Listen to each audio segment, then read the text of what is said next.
E vamos falar da promessa de Deus. Amém, igreja? Amém. Glória a Deus, aleluia a Deus.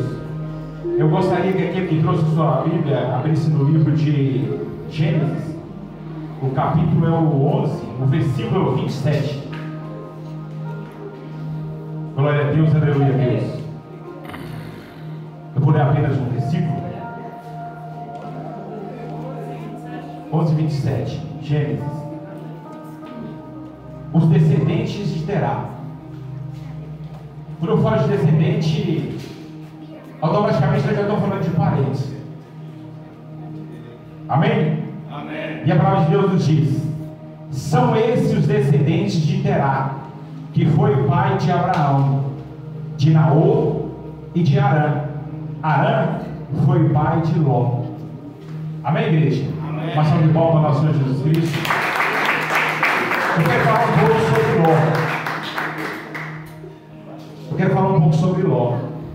Quem foi Ló?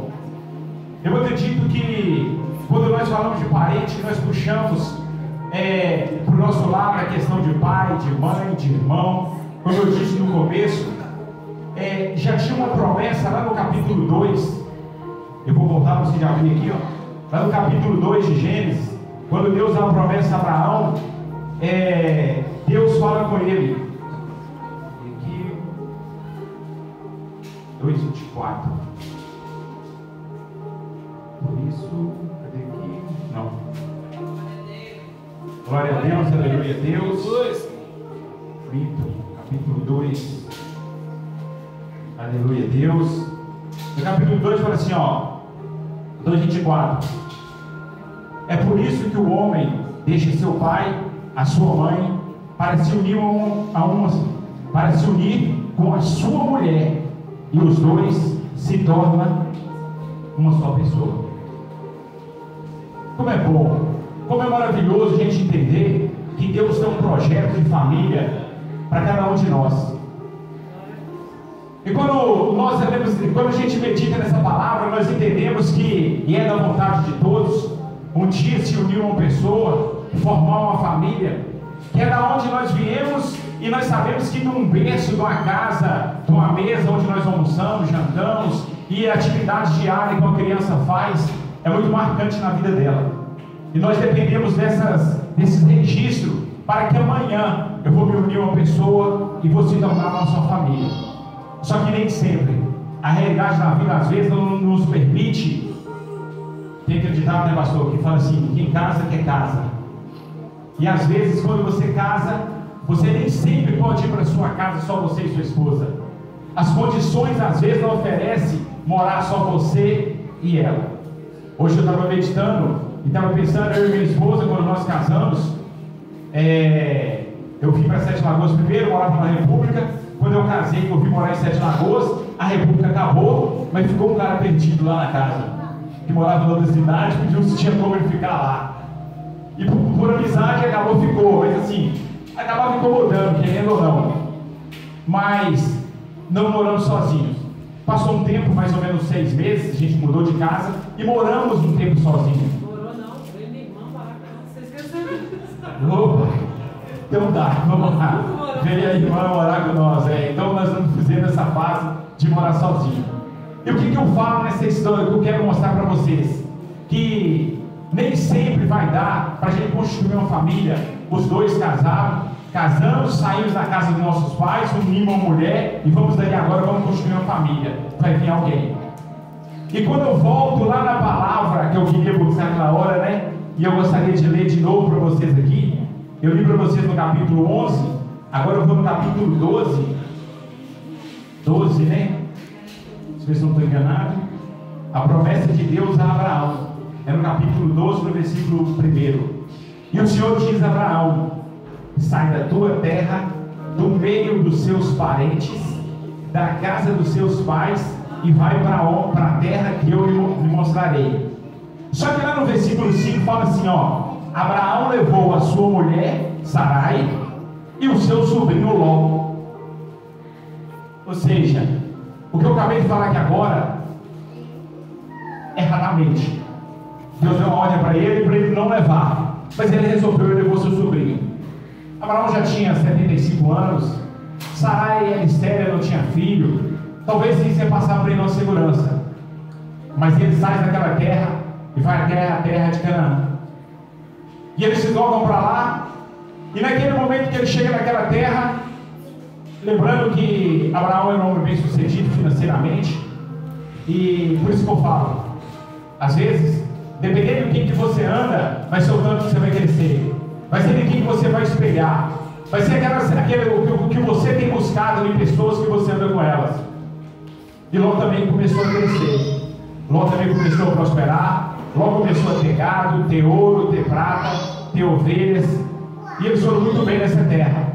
Só que bateram uma fome muito grande nessa terra. E dali saíram Ló, saíram Abraão, Sarai, e foram se dirigir ao Egito.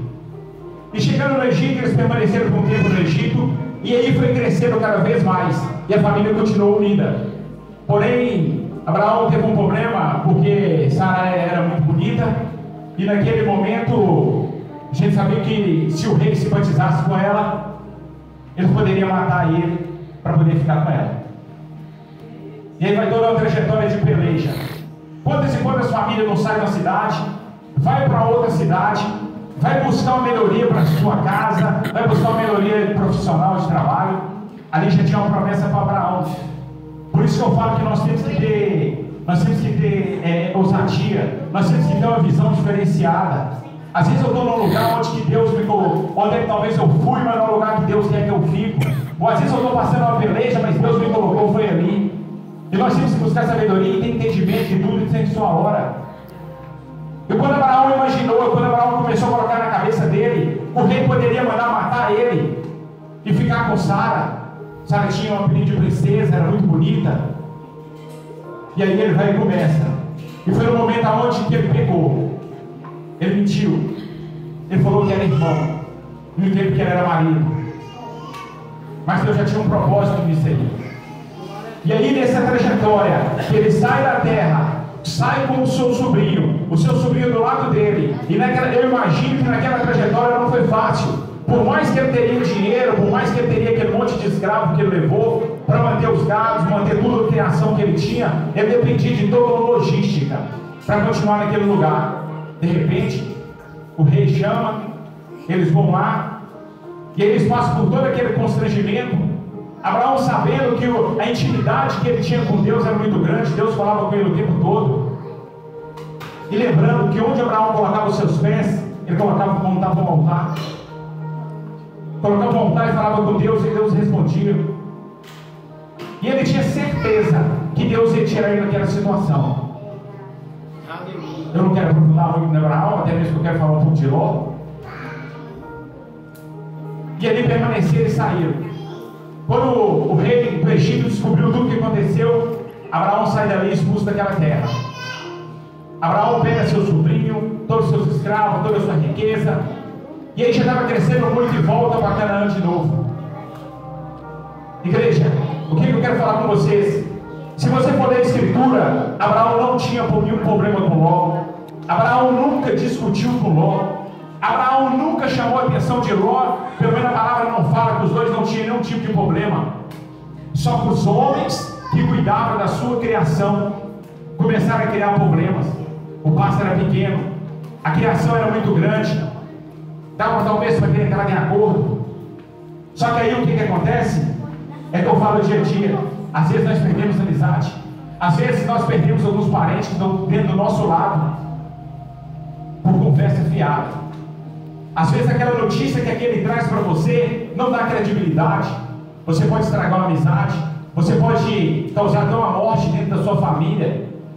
Nós sabemos que a palavra fala sobre a língua, sobre a palavra que sai da boca. Lá em Provérbios fala que Deus não permite contenda. E às vezes a contenda acontece, mas nós não vamos ao fundo buscar o que aconteceu. Nós não temos a oportunidade daquela pessoa falar com nós o que aconteceu. E aí começa o desentendimento entre Ló e Abraão. Eu acredito não tanto da parte de Abraão, mas sim da parte de Ló, até mesmo pela sabedoria de Abraão. E eu vejo que naquele momento que fica aquele mimimi, aquela confusão ali, daqueles gados que precisavam de mais espaço, daquelas ovelhas que não tinha mais lugar para colocar, Abraão vira para Ló e chama ele. E eu vou até ler a palavra que ele disse. E ele disse dessa forma: Abraão chama lá e fala com ele: nós somos parentes. Nós somos parentes chegados. E não é bom que a gente fique brigado, nem que os meus empregados briguem com os seus. Vamos nos separar.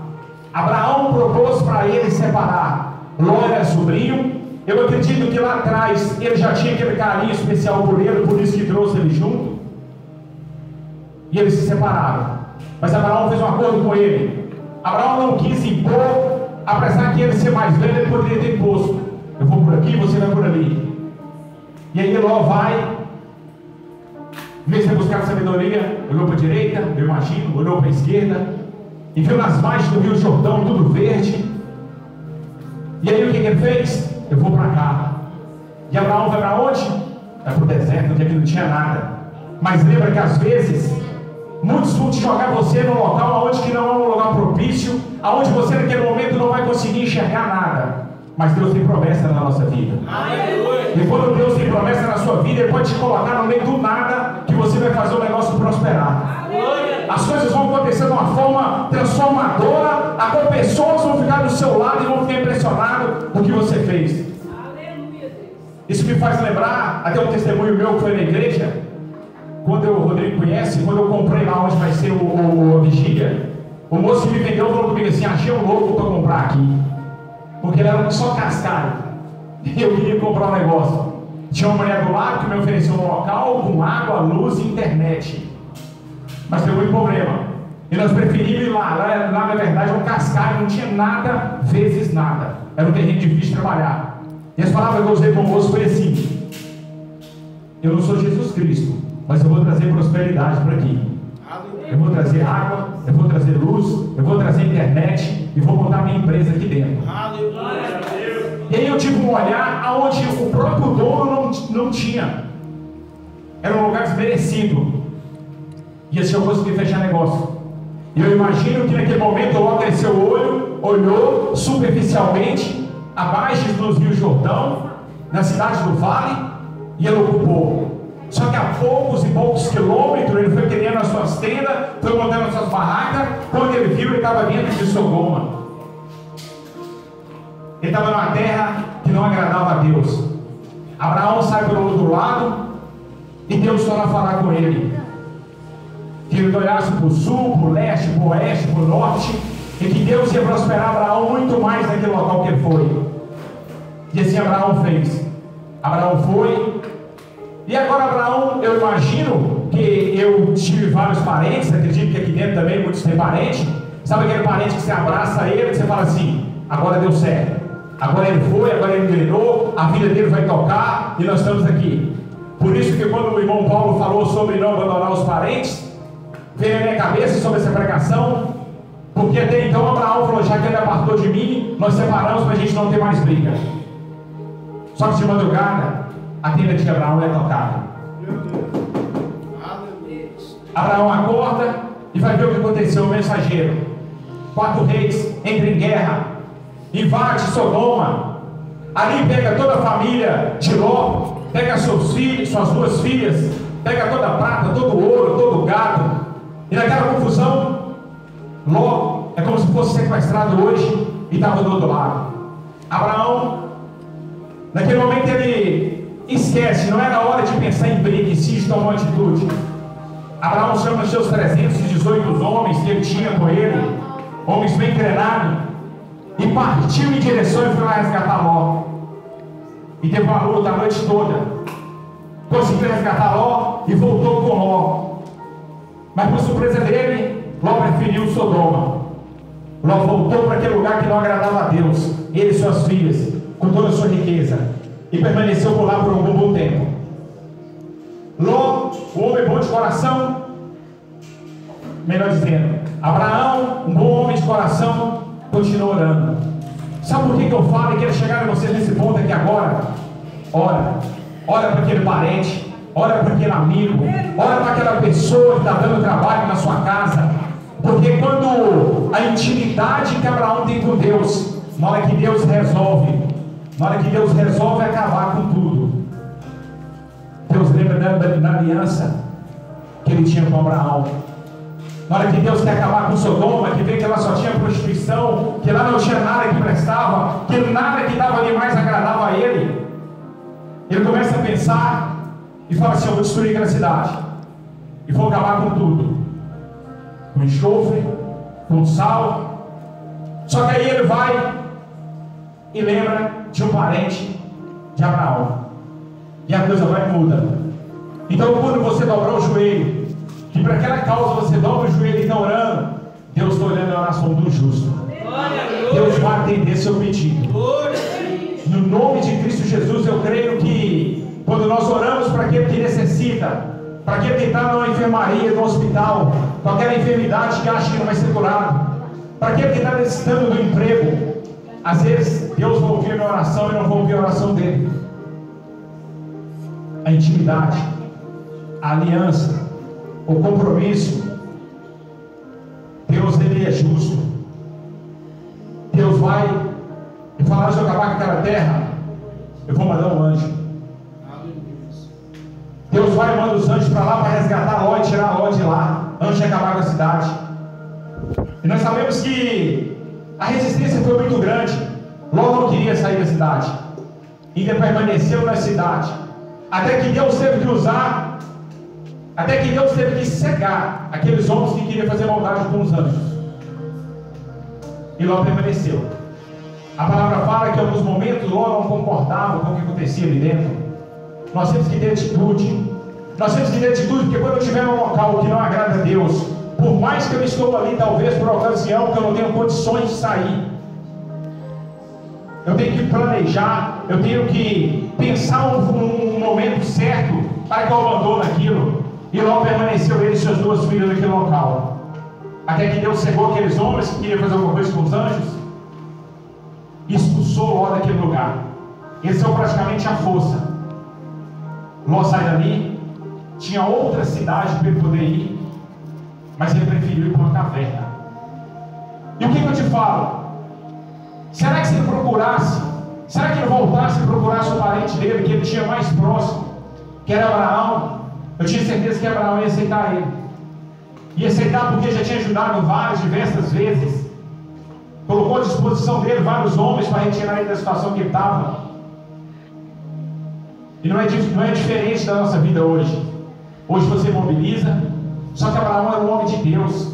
É o que eu falo dia a dia. Quando você é cristão, que você acredita na palavra, que você vai ser renovado, que seu espírito vai ser mudado, você consegue ter certo tipo de aceitação que o homem não aceitaria, mas que Deus entra dentro de você e muda o seu caráter, muda a sua forma de aceitação. Ele muda a forma de você enxergar, o olhar que você coloca naquilo de um jeito humano, o olhar espiritual vai ser outro totalmente diferente.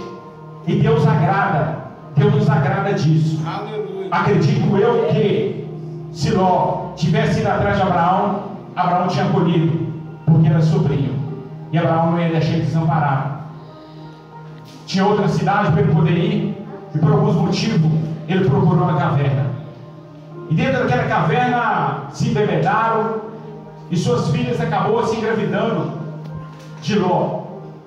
Aí agora você volta lá atrás, lá em Abraão, que exemplo de família, que linhagem de família que tinha, para mim chegar agora, cá numa outra geração, quarta, quinta geração, e aquela família já está toda destruída. E eu alerto a igreja. Existe um negócio que chama maldição hereditária. Maldição hereditária tem que ser quebrada. Aquele que não acredita, que busca. Aquele que não acredita, vai estudar sobre maldição hereditária. E ali agora começa uma nova geração cheia de pecado, cheia de maldição hereditária, aonde vai sair dois filhos, os Moabitas e o Beami, que geraram as duas tribos, os Moabitas e os Amonitas. E quando a gente vai estudando a palavra de Deus, você vai ver que essas duas gerações deram muito trabalho para Israel. Muito trabalho para Israel. Então o que eu trago para a igreja hoje? Eu falo para a igreja. Nós temos vários parentes. Nós temos pessoas, como o irmão Paulo falou, que pode estar esquecido, que pode estar lá do outro lado. Eu sei que é difícil.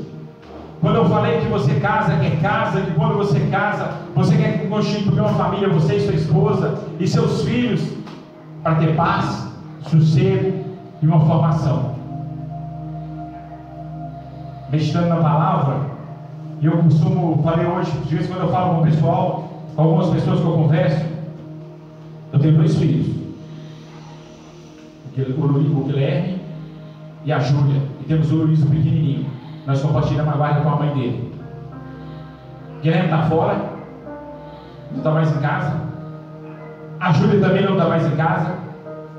Ela viajou, está fazendo faculdade. Só está eu e minha esposa. E eu acredito que é, como eu digo, é uma sequência, é um destino, é uma história. Pai, mãe, filhos. Se Deus quiser, daqui um dia nós vamos ser avó, se Deus quiser, né? Avó, avô, nós não estamos para ter um netinho, para vir gerando mais descendências e mais a família e mais parentes vão crescendo. Através do exemplo dentro da nossa casa, onde nós temos que mostrar para os nossos filhos, para aqueles que estão do nosso lado, que nós construímos uma sociedade justa, uma sociedade correta, através do bom exemplo, através de estar buscando, através de estar educando. Hoje nós não podemos educar o nosso filho do jeito que gostaria de ser educado. Nós temos alguns parâmetros que não deixam nós educarmos. Então nós temos que vir por meio convencional, por meio que você tem que acreditar que através do exemplo eles vão seguir. E essa palavra que eu deixo hoje, eu estou vendo alguns cordeirinhos de Jesus aqui à frente. Obedeça pai e mãe. Honra teu pai, honra tua mãe, para que seus dias sejam mais longos e mais prósperos. Eu acredito que se todas as crianças tivessem a oportunidade de estar dentro da igreja, buscando a palavra, e saindo daqui, e levando a sabedoria para dentro de casa, vão ser criados totalmente diferente. Muitos não tivemos a oportunidade de estar presente dentro da igreja, e viemos depois de velho, depois de uma certa idade, mais de maduro. Eu fui à pregação hoje, o cara falava sobre ele cresceu debaixo de oração, e ele sabia o poder que tinha oração, e hoje ele é pastor e ele fala sobre oração, o poder da oração. Isso é muito importante, e eu deixo essa palavra para a igreja hoje, que nós podemos sair daqui pensando nos nossos parentes, na nossa família, e o que nós podemos fazer para ter uma sociedade melhor, no nome de Cristo Jesus. E eu peço a salva de palmas bem forte para nós.